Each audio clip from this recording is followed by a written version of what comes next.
Esdras chapitre 10. Pendant qu'Esdras faisait cette prière et cette confession, en pleurs, prosterné devant la maison de Dieu, une assemblée très nombreuse d'Israélites, hommes, femmes et enfants, s'était formée à ses côtés. En effet, le peuple pleurait abondamment. Alors Shekania, fils de Jéhiel, qui était un descendant d'Élam, prit la parole. Il dit à Esdras : « Nous avons commis un acte d'infidélité envers notre Dieu. Nous avons installé chez nous des femmes étrangères, issues des peuples qui habitent le pays. Pourtant, en dépit de cela, il y a un espoir pour Israël. Concluons maintenant une alliance avec notre Dieu, en renvoyant toutes ces femmes et leurs enfants, suivant l'avis formulé par toi, Seigneur, et par tous ceux qui tremblent devant les commandements de notre Dieu, et que l'on se conforme à la loi. Lève-toi, car cette affaire est de ton ressort. Quant à nous, nous sommes avec toi. Fortifie-toi et agis. » Esdras se leva.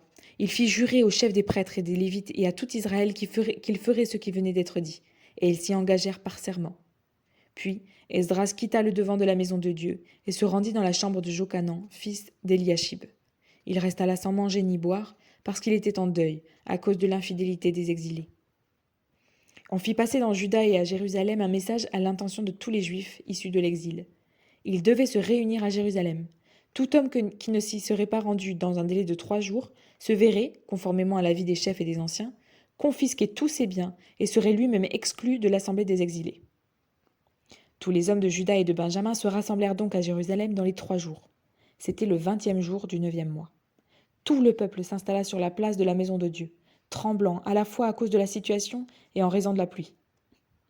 Le prêtre Esdras se leva et leur dit : « Vous avez commis un acte d'infidélité.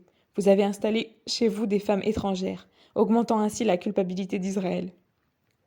Confessez maintenant votre faute à l'Éternel, le Dieu de vos ancêtres, et faites ce qui lui plaît. Séparez-vous des populations du pays et des femmes étrangères. » Toute l'assemblée répondit à voix haute : « Nous nous considérons comme tenus de faire ce que tu as dit. Mais le peuple est nombreux, le temps est à la pluie, et nous n'avons pas la force de rester dehors.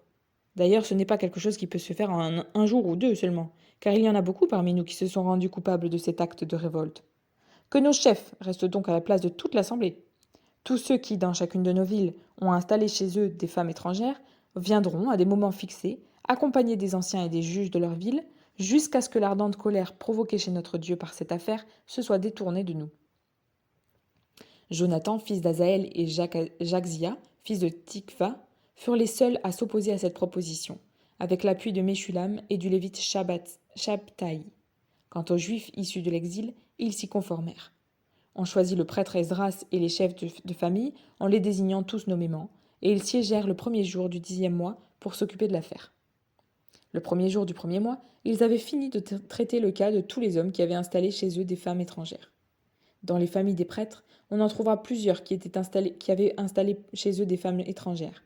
Parmi les descendants de Josué, fils de Jotsadak et de ses frères, il y avait Maaséja, Eliezer, Jarib et Guédalia. Ils s'engagèrent à renvoyer leurs femmes et à offrir un bélier en sacrifice de culpabilité. Parmi les descendants d'Imer, il y avait Anani et Zébadia. Parmi les descendants de Harim, Maaséja, Éli, Shemaéja, Jéhiel et Osias.